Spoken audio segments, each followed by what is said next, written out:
மாண்புமிகு தமிழ்நாடு முதலமைச்சர் எங்களுடைய தலைவர்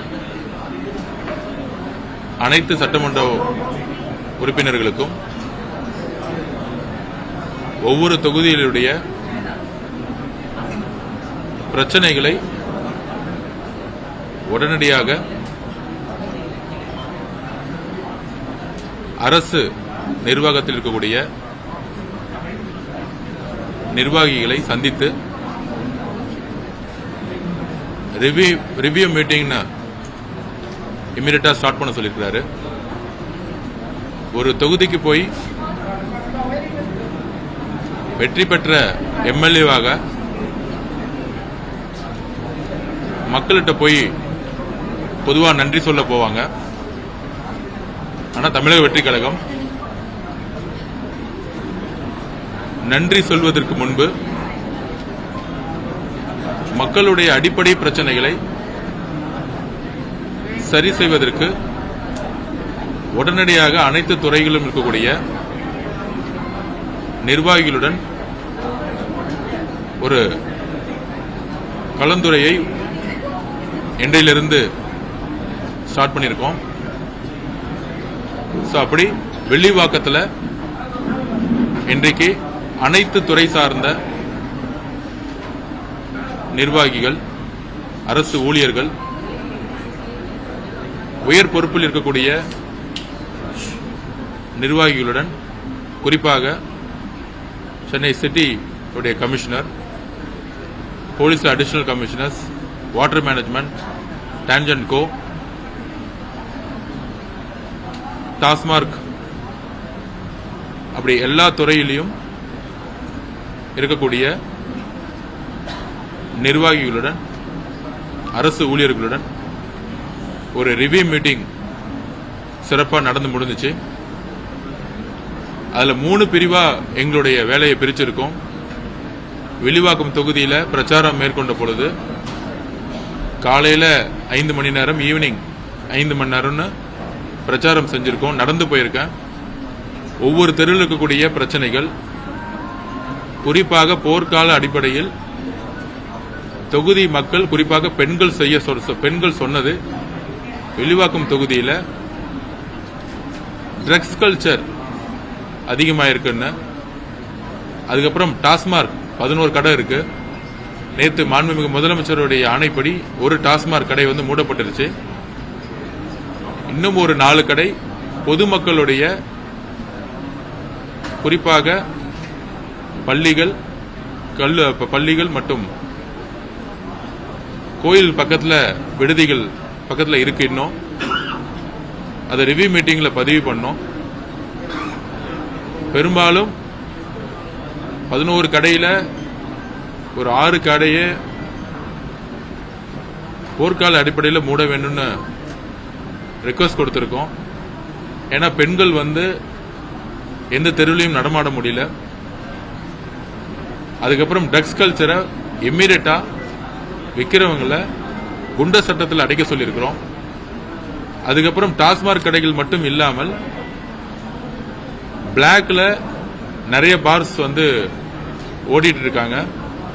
அதையும் இம்மீடியட்டா இன்னைக்கு நைட்டுக்குள்ள அரெஸ்ட் பண்ண சொல்லியிருக்கிறோம். கடைகள் 12 மணிக்கு ஸ்டார்ட் ஆகி அரசு சொன்ன டைம்ல டாஸ்மார்க்கள் மூட சொல்லியிருக்கோம். பெண்கள் பாதுகாப்புக்கு உத்தரவாதம் கொடுக்க சொல்லியிருக்கோம். ஒவ்வொரு போலீஸ் ஸ்டேஷன்லையும் எந்த பெண்கள் வந்தாலும்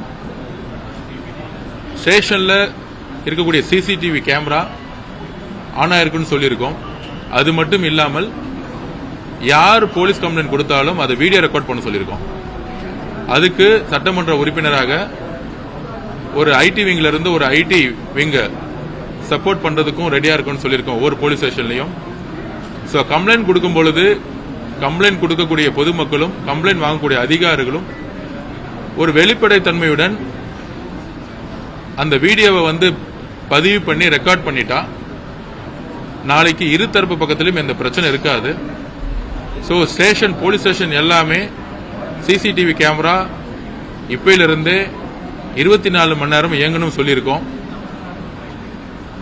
எல்லா ஸ்ட்ரீட்லையும் சிசிடிவி கேமரா பதிவு செய்யணும்னு பதிவு பண்ணியிருக்கோம் கார்பரேஷன்ல. கம்ப்ளைண்ட் கொடுக்கக்கூடிய பிரச்சனை என்ன, போலீஸ்ல கம்ப்ளைண்ட் கொடுக்கக்கூடிய அந்த பதிவே அந்த கம்ப்ளைண்ட்டையே ரெக்கார்ட் பண்ண சொல்றதுக்கும் நாங்கள் சொல்லியிருக்கிறோம். அதுக்கப்புறம் இங்கே எலக்ட்ரிசிட்டி பெரிய பிரச்சனையா இருக்கு. 3 மணி நேரம் 4 மணி நேரம் கரண்ட் வந்து அறிவிக்கப்படாம வந்து ஆஃப் பண்றாங்க. இனிமேட்டு பொதுமக்களுக்கு கரண்ட்டை வந்து அதோட டிஸ்ட்ரிபியூஷனை வந்து ஸ்டாப் பண்ணா தகவல் கொடுக்காம பொதுமக்களுக்கு இந்த டைம் 6 மணிலிருந்து 10 மணி கரண்ட் இல்லைன்னா அதுக்கான காரணங்களை பதிவு பண்ணணும்னு சொல்லியிருக்கோம். அது மாதிரி வாட்டர் மேனேஜ்மெண்ட் கிட்டத்தட்ட பெரும்பாலும் 50-60% இடத்துல இன்னும் குழாய்களே கிடையாது. அதுக்கான ஃபர்ஸ்ட் ரிப்போர்ட்டை வந்து கொடுக்க சொல்லியிருக்கோம். எந்தெந்த ஜோன்ல வாட்டர் இருக்குன்னு ஆல்ரெடி நாங்கள் வந்து ரிசர்ச் பண்ணி அதுக்கான ஒர்க்கை நாங்கள் கொடுத்துருக்கோம். ஒவ்வொரு வார்டிலையும் ஒவ்வொரு பூத்திலும் என்ன பிரச்சனைன்னு தேர்தல் காலத்தில் நாங்கள் பிரச்சாரம் பண்ணும்போது மக்கள் சொன்னதை உள்வாங்கி அந்த ரிப்போர்ட்டை வந்து இங்க இருக்கக்கூடிய உயர் அதிகாரிகள் கிட்ட நாங்கள் கொடுத்துருக்கோம். அதுக்கப்புறம் டிரைனேஜ் சிஸ்டம் மழை வரத்துக்கு முன்னாடியே பொதுவாக வந்து செப்டம்பர் அக்டோபர்ல தான் டிரைனேஜ் சிஸ்டத்தை வந்து வேலை ஆரம்பிப்பாங்க. ஸோ நம்மளுடைய பதிவு ஜூன் மாசத்துல இருந்து செப்டம்பருக்குள்ளேயே டிரைனேஜ் சிஸ்டத்துக்குடைய இஷ்யூஸை முடிக்கணும். ஏன்னா செப்டம்பருக்கு அப்புறம் நவம்பர்ல இருந்து மழை வந்து அதிகமாக வந்து பெய்யும் பொழுது அப்ப டிரைனேஜ் ஒர்க்கை வந்து நம்ம சரி செய்ய முடியாது. மழை இல்லாத காலங்களில் டிரைனேஜ் ஒர்க்கை வந்து சரி செய்யணும்னு சொல்லியிருக்கோம். அதுக்கப்புறம் வில்லிவாக்கத்தில் ஹையர் செகண்டரி ஸ்கூல்ஸ் கிடையாது, காலேஜஸ் கிடையாது. ரெவென்யூ டிபார்ட்மெண்ட்ல சொல்லி எங்கெல்லாம் வந்து கவர்மெண்ட் லேண்ட் இருக்கோ அதெல்லாம் மார்க் பண்ணி 10 நாள்ல கொடுக்க சொல்லியிருக்கோம். இமிடியட்டா ஹையர் செகண்டரி ஸ்கூல்ஸ், அப்புறம் வந்து ஒரு ஆர்ட்ஸ் காலேஜ், ஒரு இன்ஜினியரிங் காலேஜ், ஒரு மெடிக்கல் காலேஜ் திறக்கணுங்கிறது எங்களுடைய குறிக்கோள். அதுக்கு லேண்டை வந்து இமிடியட்டா வந்து மார்க் பண்ணி கொடுக்க சொல்லியிருக்கோம்.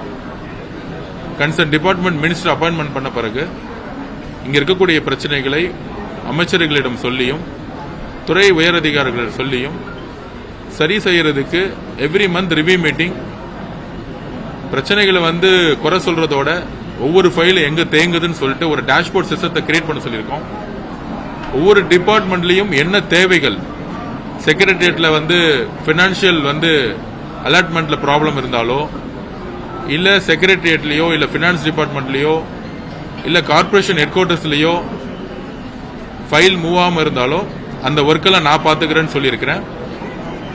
இங்க இம்ப்ளிமெண்டேஷன் ஒர்க் எந்தெந்த ப்ராஜெக்ட் அலர்ட் ஆகுதோ, எந்தெந்த ஃபண்ட் அலர்ட் ஆகுதோ அதை வந்து சொன்ன டைம்ல செய்யணும்னு சொல்லியிருக்கிறோம். குறிப்பாக சொல்லியிருக்கோம், தமிழக வெற்றி கழகத்தின் சார்பாகவோ இல்ல கட்சியின் சார்பாகவோ இல்லட என்னுடைய பெயரை சொல்லி அரசுடைய ஆபீஸ்ல எந்த விதமான தலையீடு இருக்கக்கூடாது. Zero corruption. எந்த கான்ட்ராக்டருக்கும் தமிழக வெற்றி கழகத்தில் இருக்கக்கூடிய அரசியல்வாதிகளோ யாருமே வந்து கமிஷனோ கான்ட்ராக்டோ எதுவுமே கிடையாதுங்கிறத பதிவு சொல்லியிருக்கோம். மாண்புமிகு முதலமைச்சர் அவர்கள் இதை ரொம்ப தெளிவுபடுத்தியிருக்காரு. எங்க கிட்ட சட்டமன்ற உறுப்பினராகட்டும் அமைச்சர்களாகட்டும் எந்த விதமான டெண்டர்லயோ எந்த விதமான டெண்டர்ல பார்ட்டிசிபேட் பண்ணக்கூடாது, யாரும் ரெக்கமெண்ட் பண்ணக்கூடாது அப்படிங்கறத ஆல்ரெடி வந்து பதிவு பண்ணியிருக்கிறாரு. அதனால நிர்வாகம் வந்து சிறக்க நாங்க சொல்லியிருக்கோம். யாரு வந்து ஒரு வேலையை வந்து டெண்டர் எடுத்திருக்காங்களோ, எந்த டைம்ல குறிப்பிட்ட டைம்ல வந்து அந்த வேலையை செய்யணும்னு நினைச்சிருக்காங்களோ அந்த டைம்ல செஞ்சு முடிக்கணுங்கிறத நாங்க சொல்லியிருக்கிறோம். முன்னாடிலாம் 40-50% கமிஷன்ஸ் இருக்கும். இப்ப ஜீரோ கமிஷன்ஸ்ங்கிறத ஓப்பனாவே பப்ளிக் முன்னாடி எங்களுடைய முதலமைச்சர் சொல்லியிருக்காரு. அதுபடிதான் நாங்க எல்லாரும் நடக்க போறோம். சோ இன்னையிலிருந்து நேற்று நம்பிக்கையில்லா தீர்மானம் முடிஞ்ச உடனே தொகுதியில அரசு உயர் அதிகாரிகளுடன் எல்லா டிபார்ட்மெண்ட்டும் கூப்பிட்டு மீட்டிங் போட சொல்லியிருக்காரு. வில்லிவாக்கத்தில் மீட்டிங்கை ஸ்டார்ட் பண்ணியிருக்கோம்.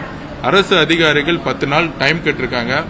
ஒவ்வொரு டிபார்ட்மெண்ட்ல நாங்க வந்து இது வந்து ஏதோ ஒரு ஒன் வே கம்யூனிகேஷன் கிடையாது. என்னெல்லாம் செய்யணுங்கிறத 3 கேட்டகரியா பிரிச்சிருக்கோம். அதுல பெண்கள் பாதுகாப்பு, இந்த கஞ்சாவுடைய சேல்ஸை நிப்பாட்டுறது, டாஸ்மார்க்கோட எண்ணிக்கை குறைச்சி பெண்களுடைய பாதுகாப்புக்கு உடனடியாக இப்பையிலிருந்து இந்த நிமிஷத்திலிருந்தே முக்கியத்துவம் கொடுக்க சொல்லியிருக்கோம். காவல்துறைகளுக்கு முழு சுதந்திரம் இருக்கு. யாரும் எந்த விதமான இன்டர்ஃபேஸ் பண்ண மாட்டோம் சொல்லியிருக்கோம் ஆக்சுவலா. சோ இதை முடிச்ச உடனே water management, drainage management, electricity issues இதெல்லாம் வந்து செக்ரட்டரியேட்லயும் கன்சர்ன் டிபார்ட்மெண்ட்ல எங்கெல்லாம் ப்ராப்ளம் இருக்கோ அதை வந்து நான் வந்து சரி செஞ்சு கொடுக்குறேன்னு சொல்லியிருக்கோம். சோ இது வந்து ஒரு ஹெல்த்தி டிஸ்கஷன். ஒரு சட்டமன்ற உறுப்பினரும் ஒரு அமைச்சரும் அரசு அதிகாரிகளும் எங்க பிரச்சனை இருக்கிறத அவங்க இப்ப சொன்னாங்க. அவங்க நானும் சொல்லியிருக்கேன். இது வந்து ஒரு அதிகாரம் மூலியமா இந்த வேலையை செய்ய முடியாது. எங்க பிரச்சனை இருந்தாலும் நேரடியா வந்து என்னை அணுக சொல்லியிருக்கோம். நானே வந்து ஒவ்வொரு ஆபீஸுக்கு வரங்கிறத நான் பதிவு பண்ணியிருக்கிறேன்.